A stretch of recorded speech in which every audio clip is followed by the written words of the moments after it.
Hello everyone, welcome to delicious recipes. ഇന്ന് നമുക്ക് ഒരു അടിപൊളി നെയ്ച്ചോറ് തയ്യാറാക്കിയാലോ? ഈ ചാനൽ ആദ്യമായിട്ടാണ് നിങ്ങൾ കാണുന്നതെങ്കിൽ സബ്സ്ക്രൈബ് ചെയ്യാൻ മറക്കരുതേ. സബ്സ്ക്രൈബ് ബട്ടൺ അടുത്ത് കാണുന്ന ബെല്ലൈക്കൺ പ്രസ് ചെയ്ത ശേഷം ഓൾ എന്ന ഓപ്ഷൻ കൂടി പ്രസ് ചെയ്ത് കൊടുക്കാൻ മറക്കരുത്. എങ്കിൽ മാത്രമേ ഞാൻ പോസ്റ്റ് ചെയ്യുന്ന വീഡിയോയുടെ നോട്ടിഫിക്കേഷൻ നിങ്ങൾക്ക് കിട്ടുകയുള്ളൂ. ഇന്നത്തെ ഈ നെയ്ച്ചോറ് തയ്യാറാക്കാനായിട്ട് 1 കപ്പ് ബാസ്മതി റൈസാണ് ഞാൻ എടുത്തിരിക്കുന്നത്. ജീരകശാല റൈസ് വെച്ചിട്ടും ഇത് തയ്യാറാക്കാവുന്നതാണ്. ആദ്യം നമുക്ക് ഈ അരി ഒന്ന് കഴുകിയെടുക്കാം. അരി നന്നായിട്ട് കഴുകിയെടുത്ത ശേഷം ഇതിലേക്ക് കുറച്ച് വെള്ളം ഒഴിച്ച് അരമണിക്കൂർ നമുക്കിതൊന്ന് മാറ്റി വയ്ക്കാം. ഈ നെയ്ച്ചോറ് തയ്യാറാക്കാനായിട്ട് ആദ്യം നമുക്ക് കുറച്ച് കാഷ്യൂ നട്ട്സും ഉണക്കമുന്തിരിയും സവാളയും ഒന്ന് വറുത്തെടുക്കണം. അതിനുവേണ്ടി 1.5 ടേബിൾ സ്പൂൺ നെയ്യാണ് ഞാനിപ്പോൾ ചേർത്തത്. ഇതിലേക്ക് കുറച്ച് വെജിറ്റബിൾ ഓയിലും കൂടി ഞാൻ ചേർക്കുന്നുണ്ട്. നിങ്ങൾക്ക് നെയ്യിൽ മാത്രമായിട്ടും ഇത് വറുത്തെടുക്കാവുന്നതാണ്. എനിക്ക് നെയ്യ് കൂടുതൽ ഇഷ്ടമില്ലാത്തത് കൊണ്ടാണ് കുറച്ച് നെയ്യും കുറച്ച് വെജിറ്റബിൾ ഓയിലും കൂടി ചേർത്തിട്ടുള്ളത്. പകുതി സവാളയാണ് ഇതിലേക്കിപ്പോൾ ചേർത്തിട്ടുള്ളത്. ഇനി ഇത് നല്ലതുപോലെ ഒന്ന് ഫ്രൈ ചെയ്തെടുക്കണം. ഇത് നല്ലതുപോലെ ഒന്ന് ഫ്രൈ ആയി വരുന്നതിന് വേണ്ടി കുറച്ച് സമയം എടുക്കും.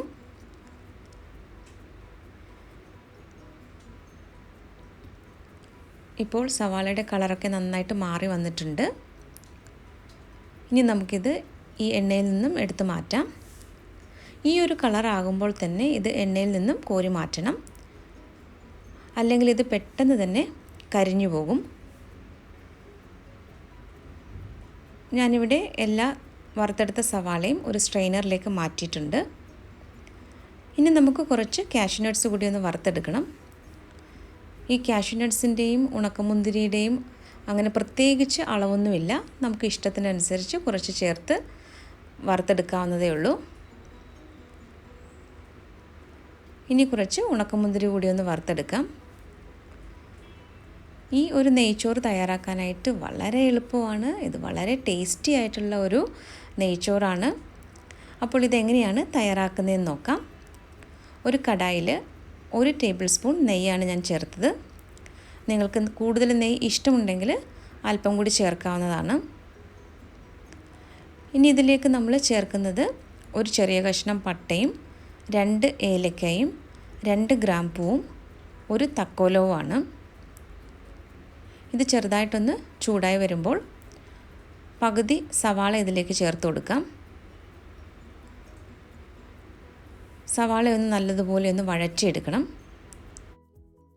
നമ്മുടെ ചാനലിൽ ക്രിസ്മസ് സ്പെഷ്യൽ റെസിപ്പികളൊക്കെ ഞാൻ പോസ്റ്റ് ചെയ്തിട്ടുണ്ട്. അത് ഇതുവരെയും കണ്ടിട്ടില്ലാത്തവർ ആ വീഡിയോകളൊക്കെ ഒന്ന് കാണുക. റെസിപ്പികളൊക്കെ ട്രൈ ചെയ്ത് നോക്കിയിട്ട് ഫീഡ്ബാക്ക് കൂടി അറിയിക്കാനായിട്ട് മറക്കരുത്.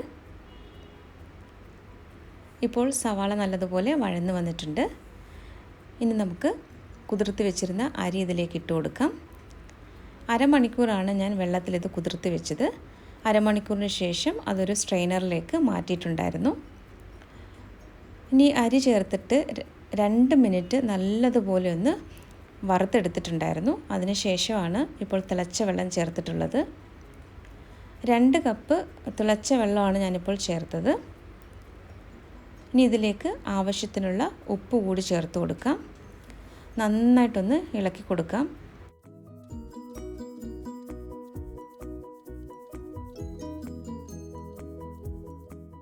ഈ സമയത്ത് ഉപ്പ് പാകമാണോ എന്ന് നോക്കാം. ഉപ്പ് അല്പം ഒന്ന് മുന്നിട്ട് നിൽക്കണം.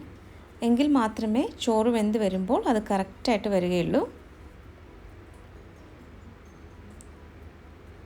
ഇപ്പോൾ ഇത് നന്നായിട്ട് തിളച്ച് വരുന്നുണ്ട്. ഇനി നമുക്കിതൊന്ന് അടച്ച് വെച്ചിട്ട് വേവിച്ചെടുക്കാം.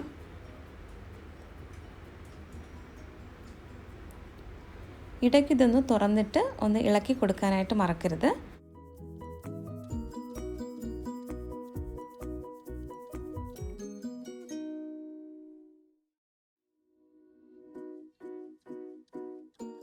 ഇനി ഇത് വീണ്ടും ഒന്ന് അടച്ച് വെച്ചിട്ട് വേവിച്ചെടുക്കാം.